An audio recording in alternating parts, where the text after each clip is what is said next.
Whoever steals an ox, or this is Exodus 22, whoever steals an ox or a sheep and slaughters it, sells it, must pay back 5 head of cattle for the ox and 4 sheep for the sheep. If a thief is caught breaking in at night and struck by a fatal blow, the defender is not guilty of bloodshed. But if it happens after sunrise, the defender is guilty of bloodshed. Anyone who steals must certainly make restitution, but if they have nothing, they must be sold to pay for their theft. If the stolen animal is found alive in their possession, whether ox or donkey or sheep, they must pay back double. If anyone grazes their livestock in a field or vineyard and lets them stray and they gaze in someone else's field, the offender must make restitution from the best of their own field and vineyard. If fire breaks out and spreads into thorn bushes, so that it burns stalks or grains and standing grain or a whole field, the one who started the fire must make restitution. If anyone gives a neighbor silver, gold, or goods for safekeeping, and they are stolen from the neighbor's house, the thief, if caught, must pay back double. But if a thief is not found, the owner of the house must appear before the judges, and they must determine whether the owner of the house has laid hands on the other person's property. In all cases of illegal possession of a ox, donkey, or a sheep, a garment, or any other lost property about which somebody says, "This is mine," both parties are to bring their cases before the judges.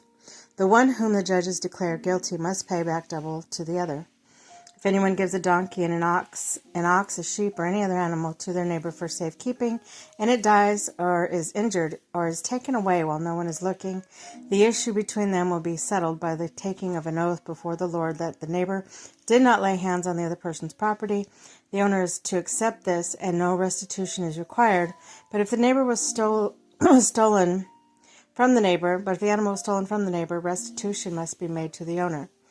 If it was torn to pieces by a wild animal, the neighbor shall bring the remains as evidence and shall not be required to pay for the torn animal.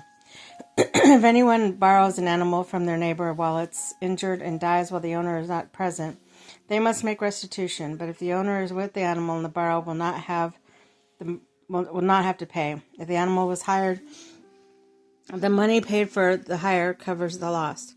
Social responsibility. If a man seduces a virgin who is not pledged to be married and sleeps with her, he must pay the bride price, which she shall be his wife. If her father absolutely refuses to give her to him, he must still pay the bride's price for the virgins. Do not allow the sorcerers to live. If anyone has sexual relations with an animal is to be put to death. Whoever sacrifices to any god other than the Lord must be destroyed. Do not mistreat or oppress a foreigner if you are foreigners in Egypt. Do not take advantage of the widow and the fatherless. If you do, and they cry out to me, I will certainly hear their cry. My anger will be aroused, and I will kill you with the sword. Your wives will become widows, and the children are fatherless.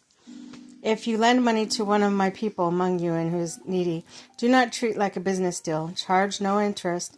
If you take your neighbor's cloak as a pledge, return by sunset, because your cloak is the only covering your neighbor has. What else can they sleep in? When they cry out to me, I will hear, for I am compassionate. Do not blaspheme God or curse the ruler of your house, of your people. Do not hold back offerings from your granaries or your vats. You must give to the firstborn of your sons.